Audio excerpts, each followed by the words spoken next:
Okay, so we left off the last video by learning of the characteristics of a perfectly competitive market, which you did have to memorize for the IB exams, and the memory trick was always asking yourself what conditions leads to the most competition.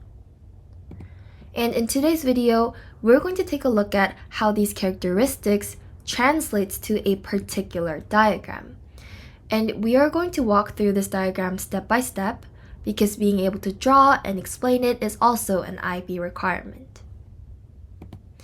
Now, the perfect competition diagram is unique because we actually start with two sets of axes. And I want us to keep in mind that they are different separate diagrams.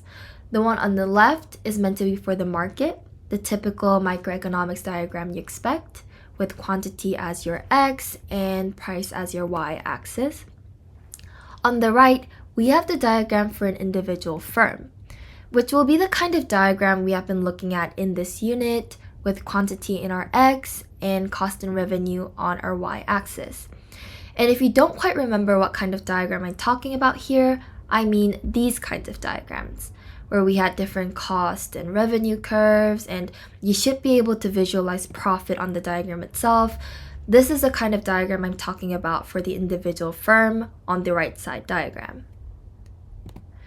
Now, while I could give you the entire diagram at once, that wouldn't be too helpful, because then it would just be an arbitrary set of lines with very specific positions you need to memorize. So instead, let's try to make this a little more intuitive. So the first thing you need to do is start on the left, fill in the market diagram first. So what do we need in a very simple micro diagram? We need a demand and supply curve. And we're going to use S and D to label each. And we know that a market's determined price falls right here at the equilibrium with price P1 and quantity Q1. And that's it. We are all set for the left side diagram. And here is actually where the idea of market power comes in. Market power, which we covered in the previous video, is a firm's ability to set its own prices. So let's take a quick step back and evaluate the amount of market power a firm would have in a perfectly competitive market. We know a perfectly competitive market has very many firms and no differentiation, meaning that those very many firms all sell the exact same thing, which in turn should indicate to us that there is no market power. Now, this means that no one firm can choose their prices, and thus that a firm is a price taker, as in that it takes the price that the market gives them. Now, back here, based on conditions 1 and 2 of a perfectly competitive market, we said that a firm is a price taker. So let's actually take the price from the market, just like this, which now makes sense why we decided to put these two side by side. And if you remember, average revenue was just price. So our AR curve in this case is this horizontal line right here at the price we took from the market. And because our average is constant, it also means that marginal revenue per additional unit, is also constant.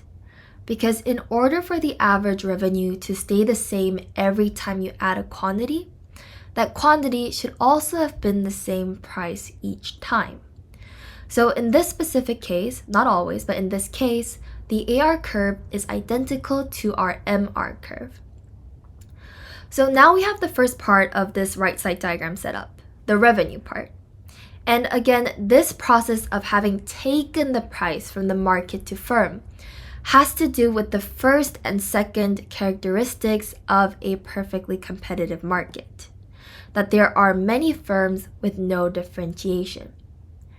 And in the next video, as we proceed to add all the components to the right side diagram and tell our story, we will continue to relate it back to the characteristics of a perfectly competitive market. Because one of the things that we need to be able to do is to tell the story and draw out these diagrams using the market structure's characteristics. So that is the end of this video. And in the next video, we will continue on to tell the rest of the story in this perfectly competitive market diagram. And while you guys are here, I just wanted to mention a very cool opportunity for you guys, which is the Economics World Cup. It's like an economics Olympiad for high school students, and it is online, so it is much easier to sign up and participate. And I can actually see that most of you guys watching this are high school students, and this is just a really great opportunity for you to do something that is econ related and have some fun. It seems like they also have some really great prizes. Like the third place prize was a trip to the Alps with your friends, the third place. And so I don't even know what the second and first places are.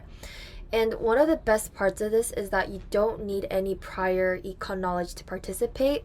They test you more on your reasoning. So whether you're just starting IB economics or not even taking economics at all, but you are interested in it, I think this is an opportunity that's definitely for you. I'll link the website in the video description for the Economics World Cup competition so that you guys can check it out. And I will see you guys in the next video.